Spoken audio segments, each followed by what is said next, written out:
Bhubaneswar Mochana Koro Mantra Show, Mochana Koro. So, to me, as I said, my relationship with Professor Pradhan, as I see it, is very, very warm, very personal, and I cherish it deeply, and I really hope, pray that we keep getting this kind of inspiration from Professor Pradhan and Mrs. Pradhan for years to come. Thank you.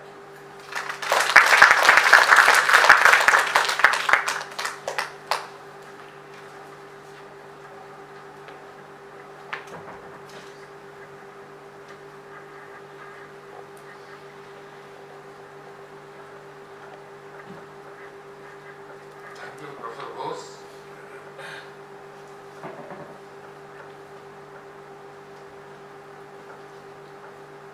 Next speaker is Professor Brahmananda Das,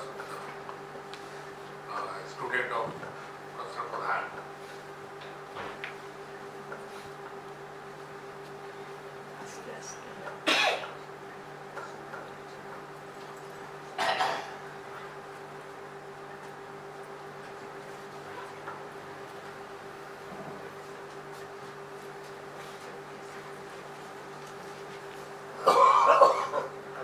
First, let me thank the organizers to give me a chance to come here and pay my respect to Professor Pradhan, which I call Guru. There are so many speakers have told about the different aspects of Professor Pradhan, and I can only say my interaction with him. But I started working with him in 1963, and as Professor Pradhan, as other speakers elaborated, is the mind of all the ideas, and he is the master of all the several branches of physics. So that means I told I want to work on this, and he agreed. That was on plasma physics. Then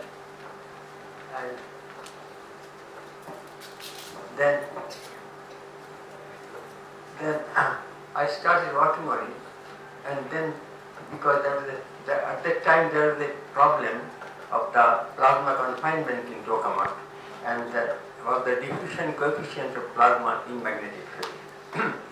So the theory was not tallying with the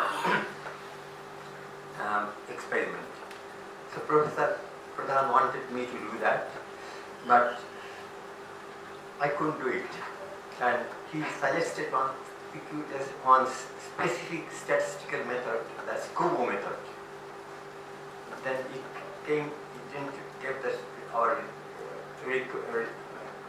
wanted result. Then Professor Pradhan said that, well, we should take something with the Levy equation. It will expand the Levy equation and return of the system and then proceed. Suddenly I discovered that this whole thing was done by Ilya Prigozhin in his group. So I ran to him and said, "Sir, this is the thing." He said, "Yes, you should go through it. You should do it." Then then of course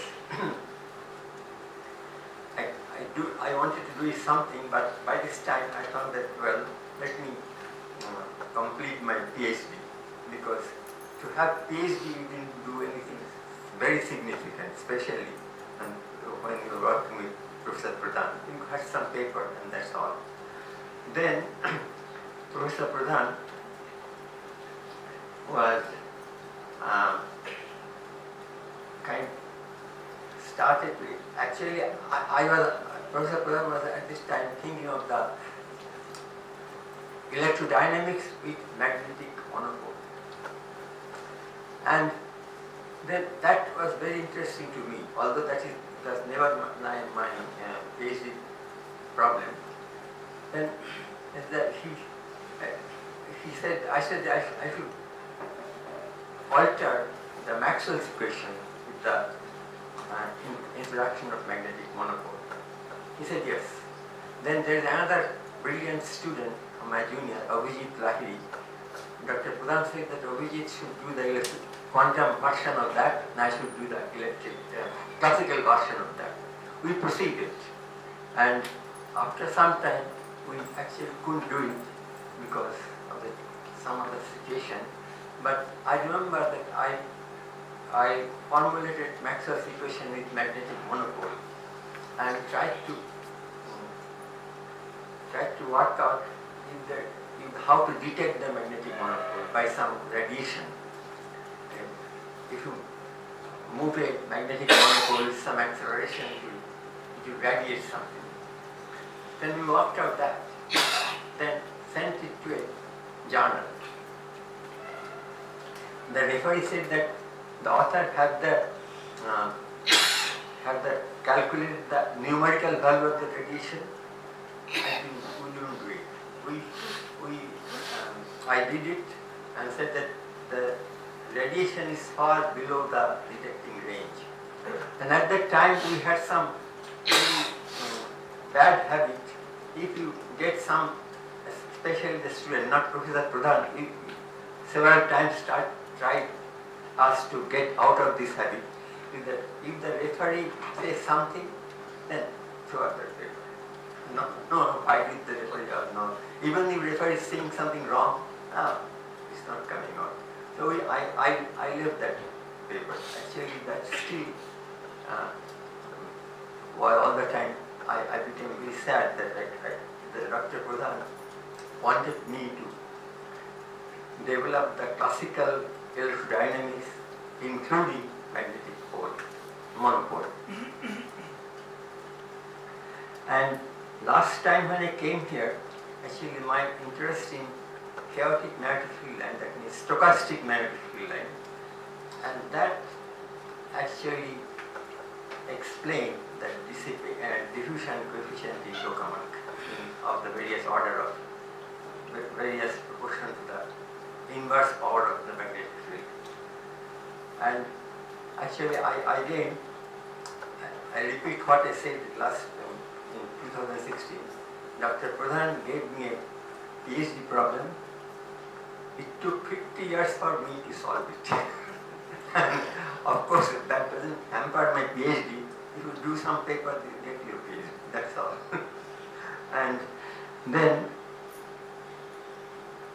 actually, I feel so proud that I am a student of Dr. Pradhan. That's and I always call him Guru.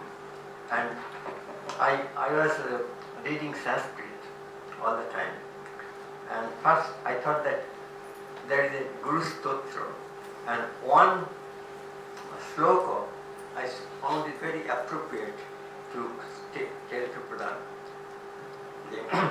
Ajnana timirandhasya jnananjana shalakaya chakshurunimilitam yena tasmai Sri Gurave Namaha.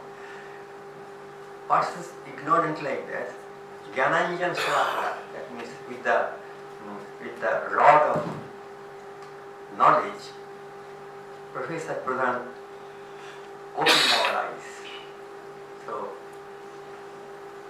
this is my thing. Actually, I feel so emotional when I talk about Dr. Pradhan, who shaped my life, who who helped me knowing so many things. So I don't know how much I can say.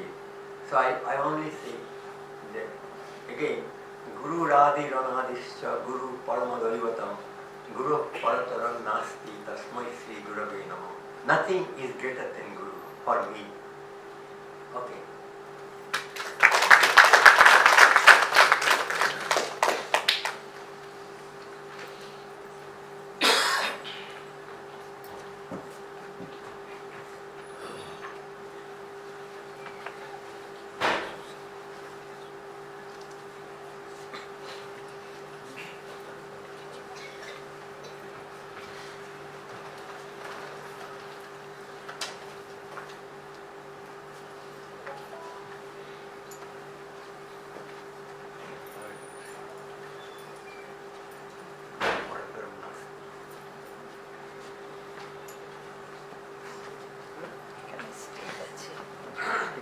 Thank you, Professor Dasgupta.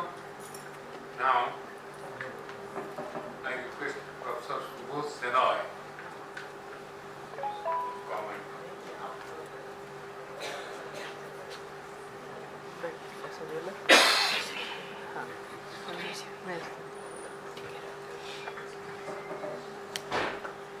Well, being asked to speak is an unexpected privilege as well as a pleasure. Many people have, of course, is this better?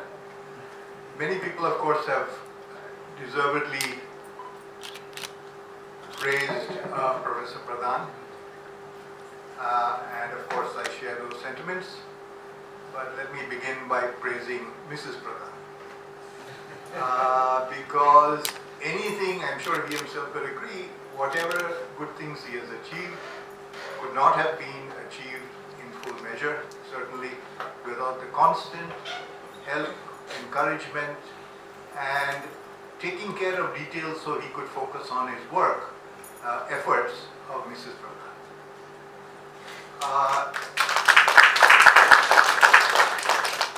It's been around what? 40 odd years, and before I was leaving, my wife Meera, whom I got married to, I guess when I was still serving at the institute, she said, give my warmest regards to Mrs. Pradhan. And in between, I think there's been hardly any contact. So it's, she remembers her as a person of such enormous kindness and grace that the memory persists for 41 years. Now, many people have had association with Pradhan, either as students or as fellow directors or whatever. I've never been a student of his, I've never been a director. But I was associated with him at the beginnings of this institute, along with many of my colleagues here in the audience. And this was what, it would have been around 75. And I will leave names out, but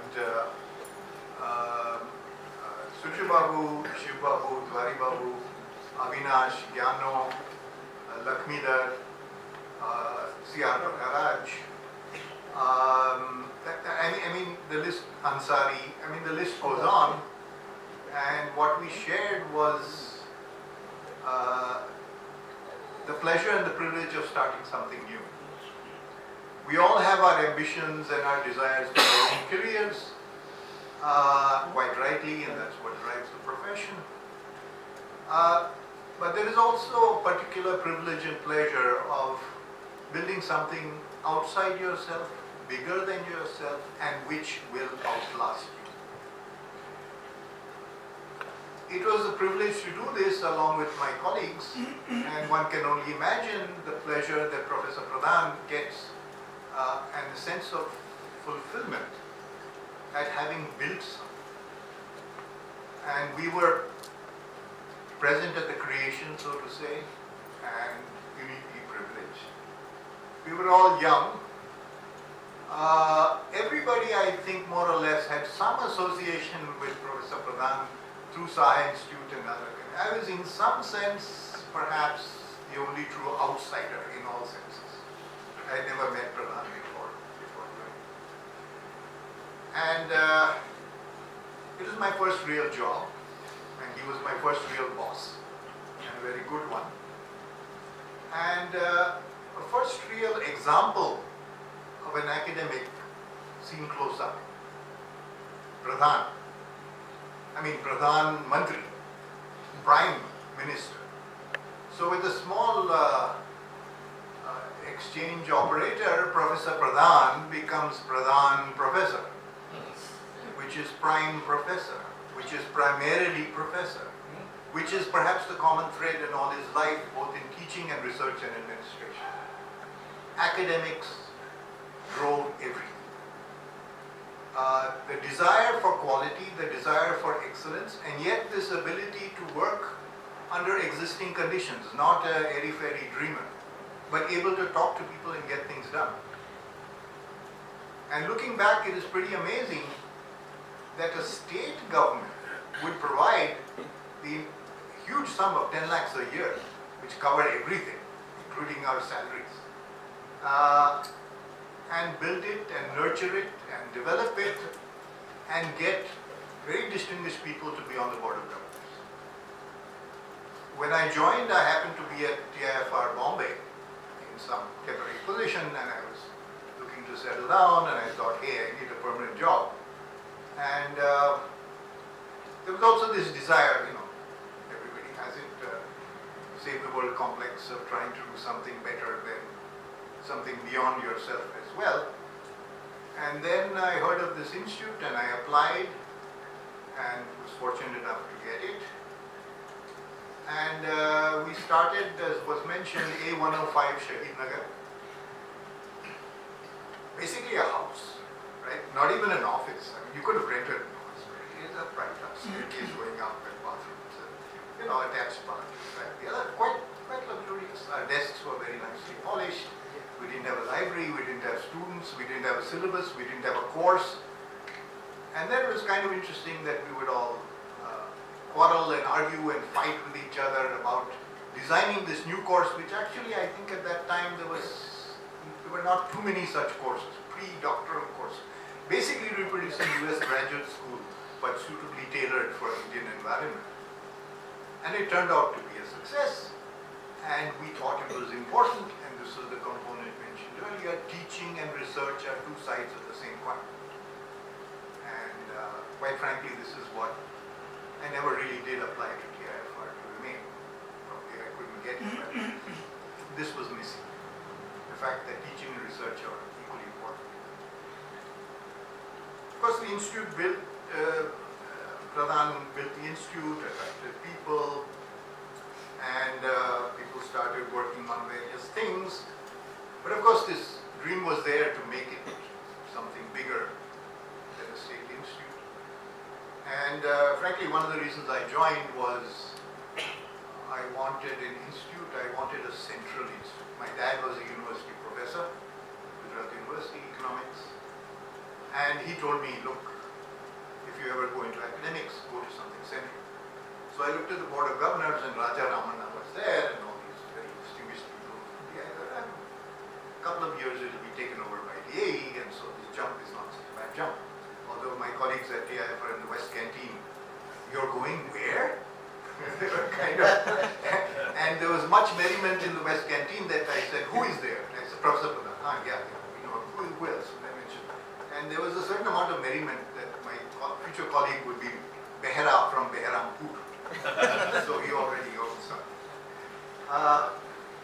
We built this, we built the syllabus, and there was a funny assignment that Professor Pradhan gave me, and I forgot to mention Bijan Rao in the first batch, who tragically passed away, tragically early.